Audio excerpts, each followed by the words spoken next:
Hello everyone, I'm Paul and welcome to Gelling Outdoors. Today I'm going to tell you two things that they don't tell you when you buy a new chainsaw. The reason why I'm telling you these two things is that when it comes time to tune up your chainsaw or to repair it, this will save a lot of time and it'll take the guesswork out for you to get the saw back to the factory settings. So what are these two things they don't tell you to do? Well, the first one is a compression test. So before I tell you the second thing, let's take a closer look to see how to do a compression test. You're going to need a couple tools. And those tools are, the first one, a scrunch. The scrunch usually comes with your chainsaw. Basically it's a wrench with a screwdriver. The second thing that you need is a compression tester. I have a kit here. Mine is a blue driver compression set kit. I don't know if you can see that on the camera or not. In here I have various fittings for various motors. So basically the only thing that you really need is a gauge and a hose with the proper fittings. So let's take a closer look to see how to do this.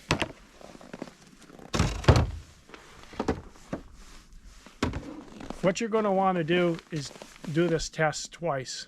You're going to want to do this test when you first get your chainsaw and once the chainsaw has been broken in. And the reason why I suggest to do two of them is because you're going to take the average of the two numbers and that's going to be a baseline for future repairs or tune-ups. Let's take a closer look at what you have to do.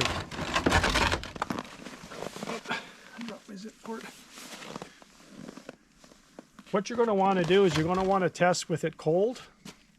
So the very first thing is to make sure that you have in the gas tank here that you have a mixed gasoline and you also have oil in for your bar. The next thing you want to do is you want to take the air filter off, by removing the cap to expose it. Remove your air filter. The next thing you want to do is remove your spark plug. And that's where the scrunch comes in.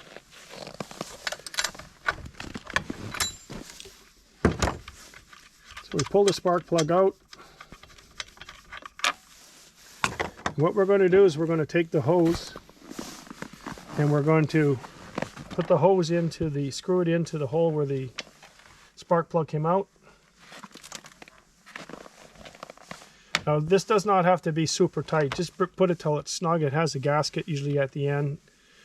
The next thing to do is mount your gauge onto the end of the hose.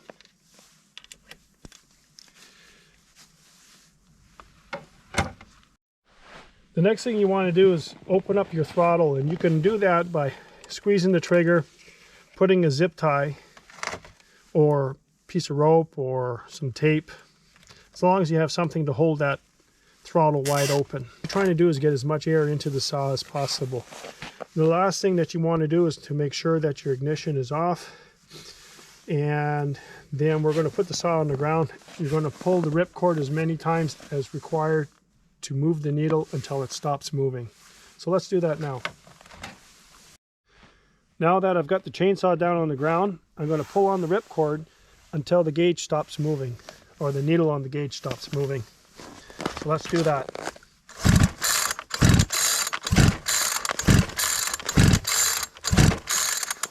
So I think we're about there, 150 psi. I released the pressure. That's the end of our test.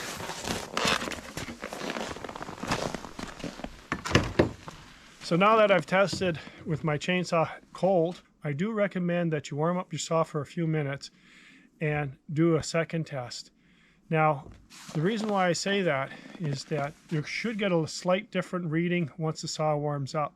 You're going to want to know that when you have to come to do repairs, what the difference is between cold and warm, because there's a lot of things that take part in repairing a chainsaw when it comes to the combustion chamber. When doing the compression test, if you happen to have a decompression valve on your chainsaw, make sure that it's pulled out.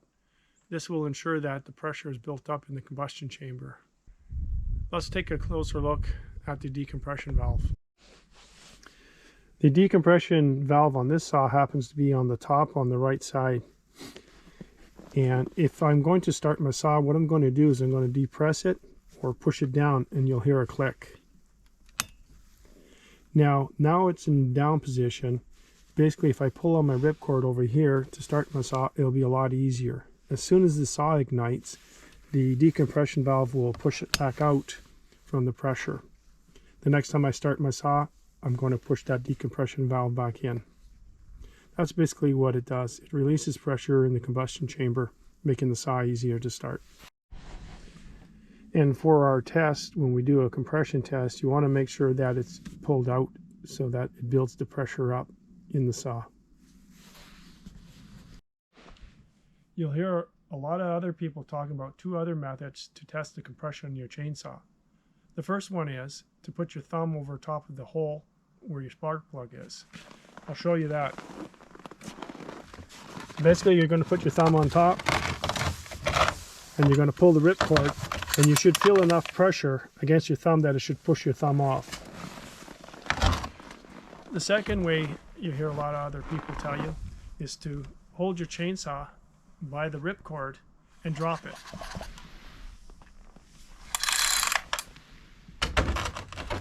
In my opinion, if you're going to be working on your saw to tune it or to repair it, you don't have any information using either one of those two methods to get your saw back to factory settings. That brings us to the second thing that people don't tell you when you buy a new chainsaw, and that is to test the RPMs at wide open and idle speed. The way to test for your idle speed RPM and your wide open RPM is you got to use a tachometer. I've got one here. You can see. Bring it in closer. Mine is a wired tachometer. There are tachometers that are wireless. The one I have has a wire. Some of them have an alligator clip that will be on the end of the wire. I'll bring you in closer to show you how to set this up. So what you need to do is take off your cover to expose your spark plug wire. Now if you have the alligator clip, you're just going to clip onto the wire.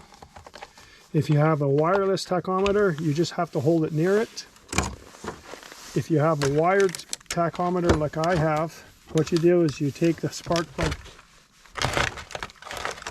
boot off and you just wrap a few times around the spark plug boot.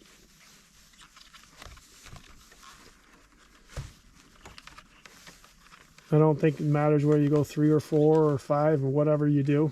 And then just put it back onto the spark plug. Before you do the testing with your tachometer, what you want to do is warm up the saw to operating temperature. Now to do the testing, what I'm going to do is I'm going to start my chainsaw up. I'm going to let it idle, and we can take a look at what the idle speed is.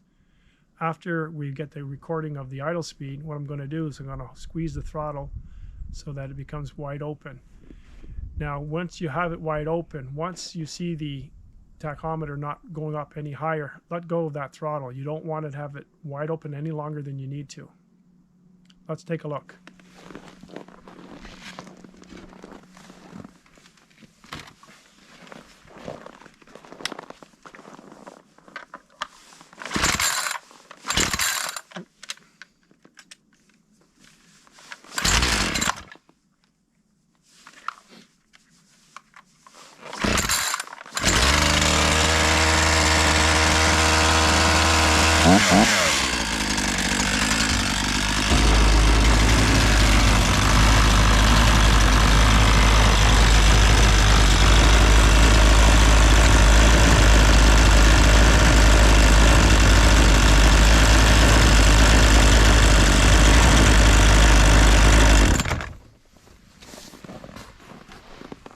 You can see there about 3100 RPM, or just a touch over. That's at idle speed.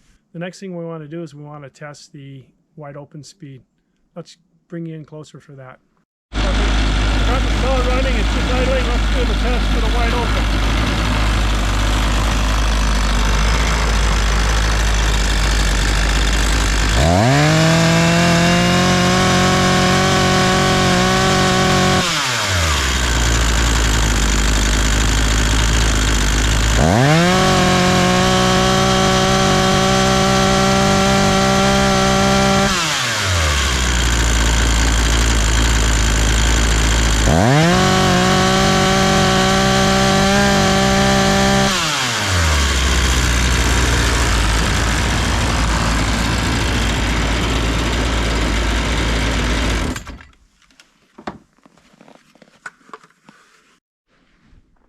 You can see there we hit about 11,500 RPM. When should you do your RPM test for idle and wide open speeds? Well, that depends. A lot of people don't break their chainsaw in. They just go out in the bush as soon as they buy it. Other people like to break it in. My recommendation is you should always break in your chainsaw. So what I'm saying then is wait until after your chainsaw has been broken in before you do the RPM test. It's a lot easier on the chainsaw. So those are the two things that nobody tells you to do when you buy a chainsaw. It's very important because now I have the numbers that I can use for whenever I have to do a tune-up or a repair. What I'm going to do next is record in my manual my RPM test numbers, both the idle speed and the wide open speed, and my compression test number. So in the future, when I have issues or tuning up, I will be able to get to those numbers, which are the factory setting numbers, much quicker than if I didn't do any testing at all beforehand. Otherwise, you're always guessing, and that's never a good thing. So anyways, if you enjoyed this video, I would appreciate it if you gave it a thumbs up. And if you have some friends, share it with your friends. And also, if you haven't hit that subscribe button, hit that subscribe button down below. It will help me out with my channel to make more videos like this one. Thanks for watching, and we'll see you next time on Gellin' Outdoors.